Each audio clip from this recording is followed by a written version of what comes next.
Hello and a very good day everyone. So today we will learn on how we can actually compile all the P&L reports for each branches. We will perform data analysis, we will prepare dashboard, and we will also able to determine what is the highest expenses for the respective branches. So for example, over here I do have a P&L reporting. So this is a fictional jewelry shop. So they have branches in Ipoh, a place in Malaysia, Seremban, Kuantan, Sungai Petani.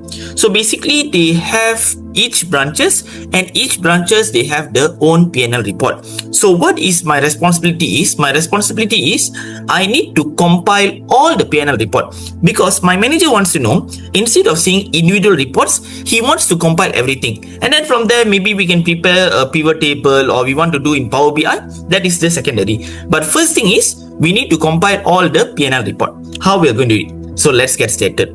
So now, if just say I want to compile all the P&L report, I can actually use Power Query. So where is Power Query? Power Query is resided in the data ribbon. So what I do is I click on data ribbon, and over here we have get data. So you need to know where you save your file. So I'm going to go from file and Excel workbook. So like I mentioned just now, when we use Power Query, we are able to import data from Excel. But the most important thing is, you need to know what is your file name and where you save your file. So I'm going to click it over here. Once I click it over here, you will notice a box will appear. So apparently we have saved in the desktop. So you need to know where you save. Is it in the downloads, document, OneDrive? So I save in the desktop under a folder name 6 December 2025. And in this folder, I'm going to choose this file name P&L reporting. And I'm going to press import. Once you press import, you will notice a box will appear, and you can actually select all, but I'm going to select one of the worksheet, and then from there I want to compile. So instead of pressing load, I want to press transform data, because when you press transform data, it will be navigated to Power Query Editor. So it is in Power Query Editor where I will do the data cleaning and the data compilation. So what I need to do is, I need to actually remove this. I need to X the change type, next X the change promoted headers and navigation. So now we have all the sources. So make sure that you have the query settings on the right hand side. But if just say in case you don't have the query settings, what you can do is just say I accidentally close, or in case you don't have, you can actually refer to the view ribbon. We have the home ribbon, transform ribbon, add column, we have view ribbon. So what I do is I click on the view ribbon, and under view ribbon we have query settings, which is located pada hujung kiri. Hujung kiri means on the towards left. So click it over here. So here we do have the query settings, and then what I need to do is I need to actually expand the data column. So you can also remove the other column because it's not necessary, you can remove that. But what I want to do is I want to actually expand first. So I expand this and I can press OK. So right now, in this particular database, we do have for Ipoh, Kuantan, Seremban, Sungai Petani, basically the location of all the branches.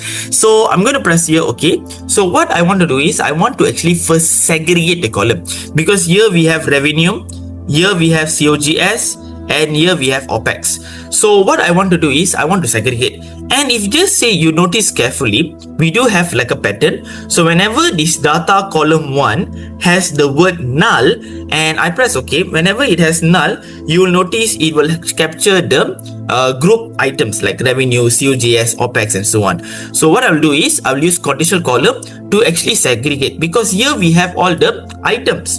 I want the revenue, I want the COGS. So what I'll do is I go to add column. So I click add column. Under add column we have conditional column.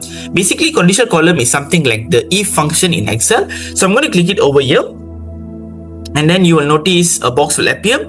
Column 1. Okay, data column 1, and then equals to none. So if just say data column 1 equals to null, what I want to do is I want to select a column, and I want to show data column 2. So I select data column 2, and then I'm going to put here null, and then after that I press OK. So once I press OK, so now we will see this data will a new column will pop out, and it will only show the P&L group item. Right click, and then I'll move to the beginning. So right now here we have the branch, so I'll just put it on the second column. So over here we do have the branch name. Over here we do have the group items. So you can just right click and then you can fill down. So what I'm going to do is I just want to click fill down, so automatically it will fill down. And if you notice here we have null, here we have also null. So what I will suggest is maybe we can actually remove whatever at the top column. So what I'm going to do is I just want to go to home and remove row, remove the 3 top rows.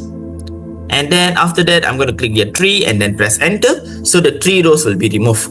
And then what I'm going to do next is, the next thing is I actually want to promote first row as the header. So over here, we have use first row as header, as you can see over here. So use first row as header, or you can also go to transform and you can click here, use first row as header. So you click it over here. So it will be promoted as the first row becomes the header. And what I don't want is, I don't want the null. So I can actually remove the nulls over here. So I select this and I unselect the null. I press OK. So automatically all the nulls will be removed. But if just say you don't want the January, you don't want all this, what you can do is you can also remove all the nulls over here. So just let me remove the nulls again. And just press OK. So all the null has been removed.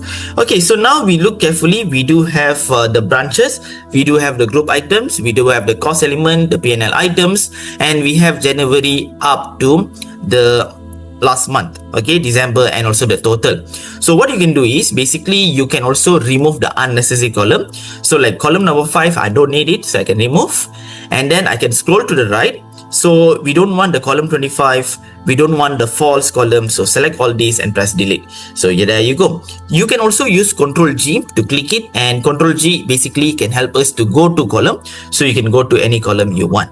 So now there you go. So now this is the columns. What's next is I actually want to unpivot the column. So I just select all these, right click and unpivot other column. So when you unpivot other column, you will capture all the periodic basis on a particular column, and the other column will show you the respective values.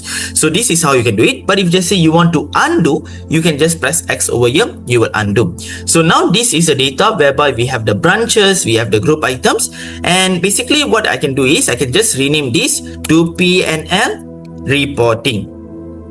Okay, so this is PNL reporting, and what I can do is I can just go to home and press close and load. So when I press close and load, you will notice that it is able to compile all the reporting. So that means if you see here, we have Ipoh, we have Kuantan, Seremban, and Sungai Petani. So what it does is Power Query is able to compile. Of course, the header doesn't represent correctly, but if you notice carefully, it is able to actually compile the reporting. But if just say, like just now I mentioned, you want to do editing, you can just right click over here and you can click edit. So once you click edit, it will go to Power Query again. So just now what I did was I want to unpivot the column. So I select all these first 4 column, right click and unpivot other column. So when I unpivot other column, so now this is how it looks like. And basically you see here, I don't want the quarter 1, I don't want the first half, I don't want the second half, I don't want the total. So what happen is I'll just unselect the first half, the second half, the quarter 1, quarter 2, quarter 3, and quarter 4 and total, because I don't want the accumulated, I just want the monthly performance. So this is how it looks like. So here we have the branches, here we have the PNL group, here we have the cost element, here we have the PNL items, here we have the months, here we have the values. So I can just double click here and rename. So I put here branches. Over here I rename, I put here PNL group. Okay, and this will be the cost elements or the GL number. And this will be the PNL items. So I'll name it as items. This will be the months, the periodic basis. And here is the value. You want to put RM, value, your own currency, is up to you. And I'll just format this to a proper format, which is a whole number format. Okay, so now this is the data. So now when I press close and load, eventually you will notice there will be some changes. The data will change accordingly. And the interesting part is you don't actually have to load as a table. You can right click over here. You can just press load to, and you can also load as a pivot table. So by loading as a pivot table and pressing OK, so you will notice a box will appear. Press press OK, and eventually it will change into a pivot table format. So I can just tick here, I can tick the months, so we will show us January up to December, and I can just tick the value, so basically it will show us the performance. So meaning to say, we are able to compile the P&L report and we are able to show data analysis. So basically your manager can see what is the net profit, and you can actually format it. So I'm going to press here right click, and I'm going to show to number format, and I want to format in the custom